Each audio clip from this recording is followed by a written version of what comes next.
More than 40 years ago,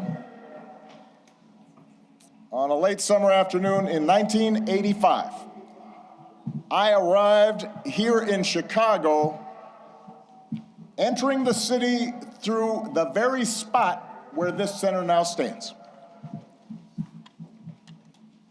I can still picture myself heading down what was then Cornell Drive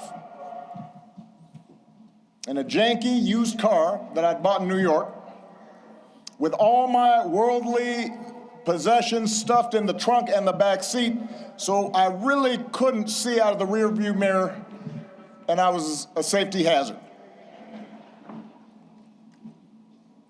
And I was 23 years old. I'd just been hired by a group of churches on the South Side to help organize a part of the city that had been battered by steel plant closings and chronic neglect. And I didn't have much organizing experience. Didn't know anybody in Chicago. But I had been inspired by the civil rights movement, and I knew I wanted to make a difference. And although I wasn't sure exactly how I was going to do that, I was possessed with this abiding faith that if we could give people more of a say in the forces that govern their lives, if we could bridge some of the differences that drove us apart, then we could build an America where everyone counts and everyone has a fair shot and everyone belongs. Even a mixed-race kid with a weird backstory and a name nobody could pronounce.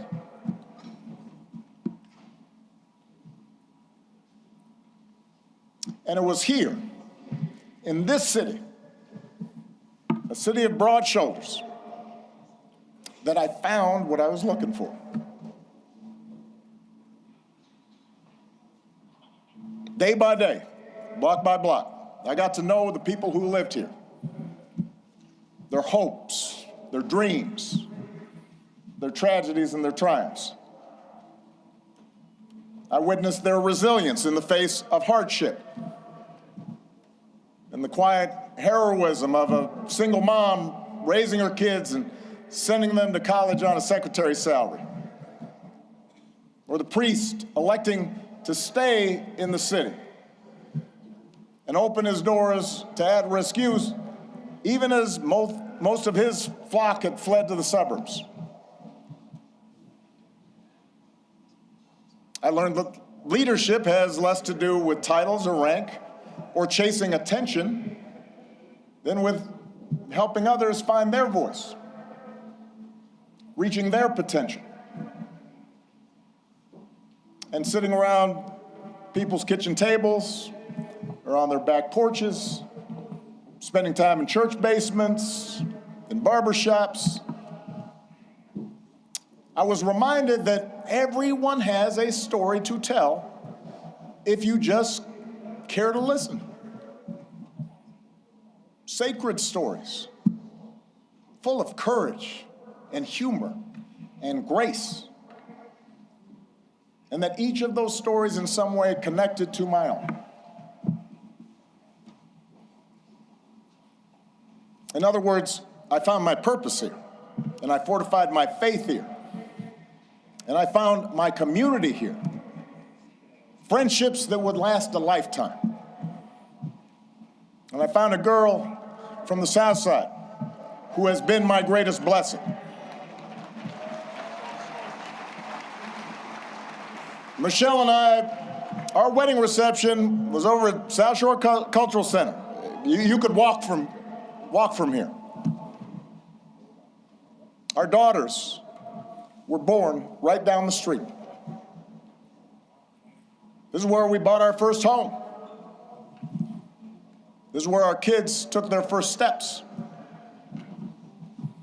This is where I launched my candidacy for the Illinois State Senate over at the Ramada Inn on Lakeshore Drive, serving pretzels and soda, embarking on the path that ultimately and improbably led to this day. So, for me, this center could not be any place else. It's an expression of thanks, an acknowledgement that so much of what I hold most dear, I owe to the people of this city and the people of these surrounding neighborhoods.